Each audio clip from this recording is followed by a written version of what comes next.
Hi guys, this is Mike from the last Corvette. I'm gonna do a little quick update video. So the panels are back from the paint shop. I did take it to a GM dealer.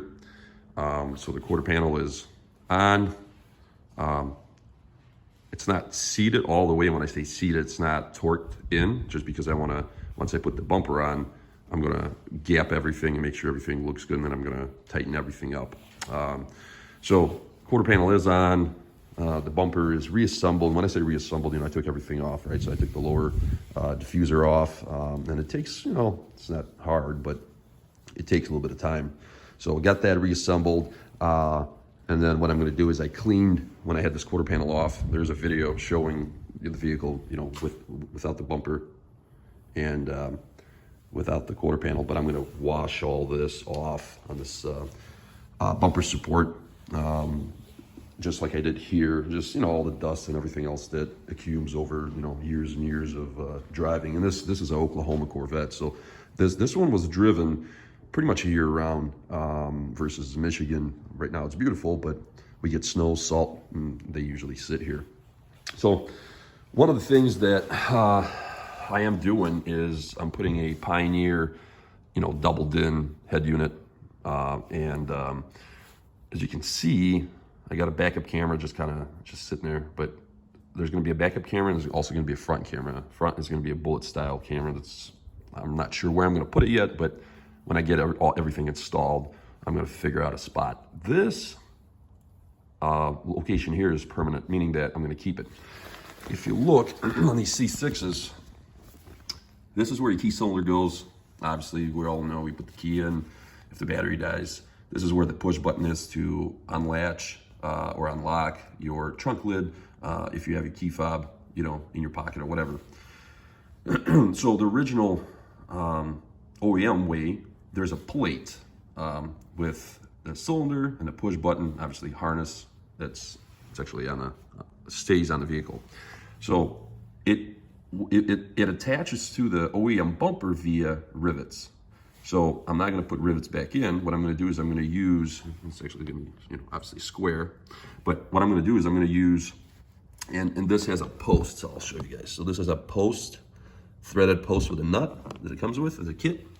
And so what I'm going to do is I'm going to use the camera on one side to hold the plate in place, and then I'm going to use a stainless steel screw with a washer to hold the opposite side in place, and get it tight to the bumper. And I'm going to paint the screw black so it blends in. So this is going to be pretty slick. It's going to, originally I was going to drill a hole here, but when I took this bumper off, I realized that, hey, I can utilize one of these mounting holes for the camera, and it's going to be, I think it's going to be pretty clean. And I was debating where to put it, and I'm going to put it here on the left side, not the right side, because it's not going to interfere, but you're always going to bump into the camera if you're actually going to pop the trunk open using the push button. So that's about it. As far as I just got to put the bulbs in and connect everything. Since they're LED bulbs, I did upgrade the entire vehicle to LED, interior, exterior. But with LEDs, what I'm going to do is I'm going to plug it in. Before I mount, I'm going to test everything. And with LEDs, unlike halogen or just your regular fluorescent type lights, you could have polarity issues, meaning that you can plug it into the harness and it's not going to work, but if you flip it 180, it will. So I want to do that first before everything is mounted, because it's much easier to flip these bulbs when the bumper is off versus when it's mounted. Trust me, because I mounted all these bulbs when the bumper is mounted and everything's super low, you have no room. So I'll do it the smart way now. So what I have left is obviously remount the bumper, install the Pioneer head unit. I'm also going to install outer tie rod links, rear and the front. The original ones are original, and the dust caps are dry rotted. So they're not bad, but that's what I'm doing. The next project, though, what I'm going to start is replacing these lenses. This is a C6, just a known fact that they go bad. These are originals. I did wet sand and polish these bad boys when I first got the vehicle, and trust me, it's like night and day.